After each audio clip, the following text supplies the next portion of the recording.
আমার first ইঞ্জেকশনের date যেদিন ছিল সেদিন আমি অনেকটাই নার্ভাস ছিলাম, কিন্তু আমার হাজব্যান্ড, আমার মা এতটাই মেন্টালি সাপোর্ট দিয়েছে, এতটাই আমাকে ফ্রিলি রাখতো সব সময়। তো আমার টেনশন করলেও আমার টেনশনটাকে গায়েব করে দেওয়ার চেষ্টা করতাম। সেই দিন ওনারা আমাকে যেতে বলেছিল 1:30টার সময়, কিন্তু আমার হাজব্যান্ড আমাকে একটু সকাল করে নিয়ে চলে যায়। গিয়েছিলাম আমাদের ওখানে যে পঞ্চায়েত আছে, ওটা আমার আনফর্চুনেটলি ওই একই পঞ্চায়েত আমার শ্বশুরবাড়ি প্লাস বাপের বাড়ি, দু জায়গাতেই। তো আমি যেহেতু বাপের বাড়িতে স্টে করছিলাম, ওখান থেকেই গিয়েছিলাম। তো ওনারা এত ভালোভাবে পোলাইটভাবে সব কিছু বুঝিয়ে দিচ্ছিল যে কিছু প্রাথমিক পরীক্ষা ওনারা করলেন, যেমন পরীক্ষা বলতে কি, যেমন প্রেসার মাপা, এই সব টুকটাক।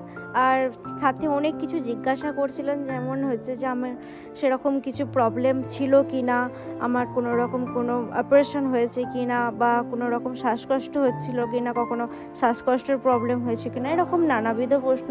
তোমরা যারা এইসবের মধ্যে দিয়ে গেছো তারা সবাই জানো যে কী ধরনের প্রশ্ন ওনারা করে থাকেন। সব প্রশ্নই ওনারা করছিলেন আর আমি একে একে উত্তর দিচ্ছিলাম। তারপরে আমার প্রেশারটা ওনারা একটু মাপছিলেন, আর আমার যেহেতু হার্টবিট সবসময় বাড়া থাকে, ওনারা বলেছে একদম টেনশন নেওয়া চলবে না, টেনশন নিলে কিন্তু প্রেশার দিনের দিন হাই হতে থাকবে, তুমি একদম টেনশন নেবে না।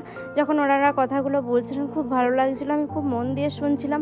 আবার মনের মধ্যে একটা চাপা টেনশন, নার্ভাস কাজ করে থাকে আমার সব সময়, যে যতই বলুক সেটাও করছিল।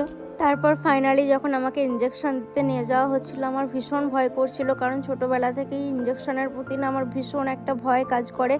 জানি হয়তো অনেকটাই লাগে না, সেরকম কোনো ব্যথা হয় না, কিন্তু তবু আমার ইঞ্জেকশনের ছুঁচটা দেখলেই কেমন একটা প্যালপিটেশন আরম্ভ হয়ে যায়।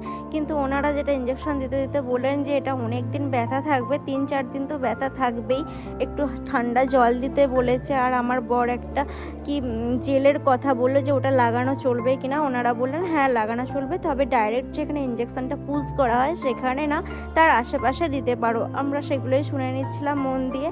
আর ওনারা ডেইলি 3-4-5 লিটার জল খেতে বলেছে, ওটার সমস্যাটাই বেশি। আমি না জল একদম খেতে পারি না।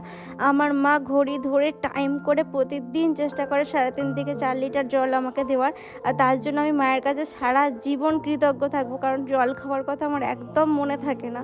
তো এটা খুবই দরকার এই টাইমে। আর যা খেতে হবে, যেগুলো আমরা অনেকেই সবটাই আমরা জানি, তবুও ওনারা যেগুলো বলছিলেন সেগুলো মন দিয়ে শুনছিলাম, আর এটা শোনাটাই আমাদের দরকার। তো কেমন লাগলো ভিডিওটা, ব্লগটা অবশ্যই কিন্তু জানাবে। আর তোমাদেরকে সব কিছু এত দেরিতে শেয়ার করছি, তার কারণ আমি সত্যি তোমাদের সঙ্গে পরে শেয়ার করব কেন আমি এত দেরিতে সব কিছু শেয়ার করলাম। তো তোমরা এর জন্য আমার ওপর প্লিজ রাগ করো না, তোমরা সবাই ভালো থেকো, পাশে থেকো, এটাই চাই।